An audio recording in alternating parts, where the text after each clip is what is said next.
Hi అండి. అందరూ ఎలా ఉన్నారు?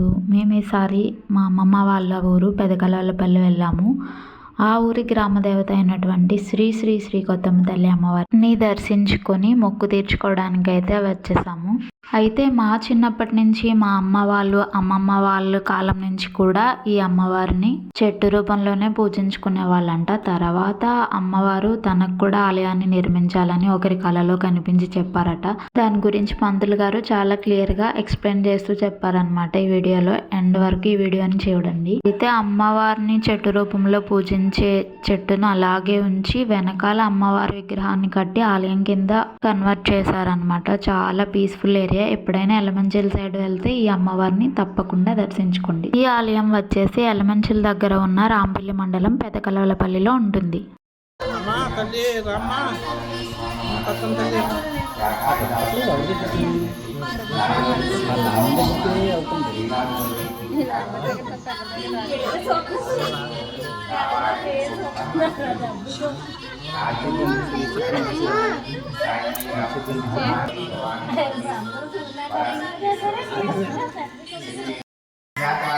వైవన్యతం మన్వంతరకలేకే ప్రథమపాదే జంబూద్వీపే భరతవర్షే భరతఖండే మేరో దక్షిణ దిగ్వాయే శ్రీ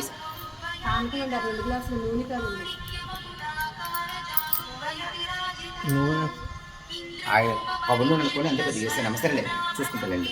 దిగ్వాయ శ్రీశైలం ఈశాన్య ప్రదేశీయ స్వగ్రహ సమస్త దేవత బ్రాహ్మణ హరిహరణ సన్నిసన్నధివాస్మేన వర్తమానేన వ్యవహారిక చంద్రమానేన శ్రీ విశ్వావసనామ సంవత్సరే దక్షిణాయనే భాద్రపదమాసే బహుళపక్షే దిదౌ భానువాసరే శుభనక్షత్ర శుభకర్ణ ఏవం విశేషాన్ని విశిష్టాయాం శుభదిదౌ శ్రీమాన్ గోత్రద్భవస్య గోత్రం చెప్పండి. వైరి దుర్చుటి ఘోర రాక్షసుల కొట్టిన రణరంగ చౌరి మా కష్ట భవ కర్మములు కడకు బౌదోలి ఇష్టకార్యములల్ల ఇచ్చు కృప చూడు నలినాక్షి నామను వినియోదరించు క్రూరుడా భయగతులకు చిత్తమండల యోరక యుండేడు యుజనమాని మమ శత్రువులపైన మాక్కడ విధాప 10,000 సూర్యుడా ప్రభతోడ నీవు ప్రఖ్యాతికెక్కిన పరమ కళ్యాణి మామలిలోన నీ స్మరణ మాననోయాంబ ఆ కాళిదాసన పైన కరుణించినట్టు మామ తాతయ్య ఎనిమిది నుంచి నారాయణ మీ సెటిల్ అయిపోయింది. మా ప్రాపెట్టు మంచి చెడ్డ అంతా అక్కడే. ఇలాగైతే మాత్రం మేము లేచినా కొత్తమ్మ తల్లే, కూర్చున్నా కొత్తమ్మ తల్లే, వెళ్ళినా కొత్తమ్మ తల్లే. మాకు ఎంత కలిగినప్పటికైనా ఈ అమ్మ పేరే, ఈ అమ్మ వారసత్వమే. అయితే అప్పుడు ఆ సింహం బొమ్మలకు నాకు ప్రాప్తి అయ్యి ప్రతిష్టాపన చేసి 2000లో 2005లో పోతిరాజు బొమ్మ ఓన్ ఖర్చు పెట్టుకున్నాం. ఓన్ ఖర్చు పెట్టుకొని మాకు తెలిసి చిన్నప్పటి నుంచి అయితే ఓన్లీ చెట్టు ఇందాక చెప్పుకొచ్చిన మా తాతయ్య పేరు తెచ్చుకొచ్చి ఇప్పటివరకు మా తాతయ్య పేరు తెచ్చేవారు ఎవరు లేరు. అయితే ఆ సందర్భం మీద ఆ పోతిరాజు బొమ్మ నిర్మాణం చేసిన కాడి నుంచి నాకు నీడ కావాలి నీడ కావాలి నీడ కావాలంటే ఊరంతా నీడకి అమ్మవారు ఒప్పుకోలేదన్న పట్టుకుండిపోయింది. తల్లి దేవస్థానం మీద మనం తేడా రాకూడదమ్మా. అయితే 3 ఏళ్ల పాటు మా ఫైటింగ్ 2013 నుంచి 2016 వరకు. నువ్వు వెళ్ళి చెప్పరా అని ఇయ్యమ్మ. అమ్మా నేను చెప్తాను, నన్ను ఎన్నిసార్లు చేసినా పర్వాలేదు, నువ్వు ఎన్నిసార్లు అయిపోతావేమో అమ్మ. గ్రామం అంతా ఒకవైపు ఉన్నారు, మీరంగా ఒకవైపు ఉన్నారు, నీకు నేను సూత్రధారిని తప్ప నా వల్ల కాదు అంటే నువ్వు ఎందుకు నీ నోటని రావాలి, అక్కడ మీరు చూసుకుంటాను రా అని పట్టిస్తుందమ్మ. ఆ పట్టిడం చిన్న మీటింగ్ అమ్మ, నలుగురు కూర్చున్నాం అంతే. వచ్చి పడిపోయింది. ఆ వచ్చి పడిపోతే నేను చెప్పిన ఒక మాట, నా నోటిని పంపించి ఎవరో ఒకరు తోవండి అన్యస్తుని ఎవరైతే ఉన్నారో అనామకులు మనకు సంబంధం లేదు, వాళ్ళ మీదకి వెళ్ళి సమాధానం చెప్పు, అప్పుడు వాళ్ళకి సమాధానం కుదురుతుంది.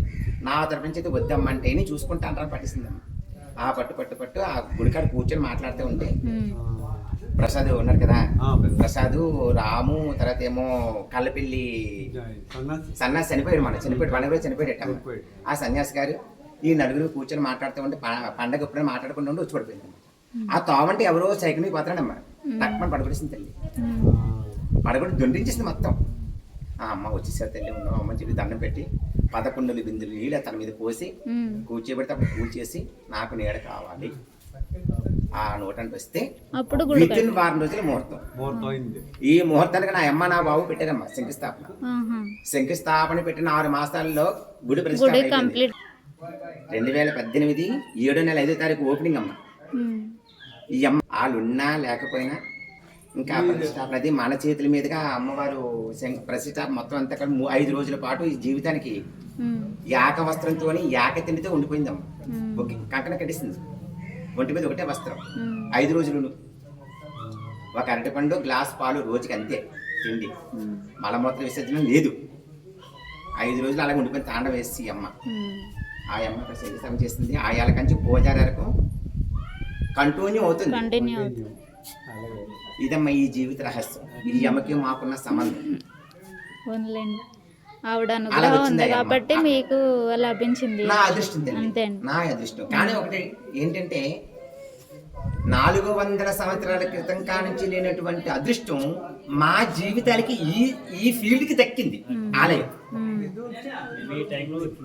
వాళ్ళందరూ చేయబట్టే కదండి మీకు కూడా వచ్చింది.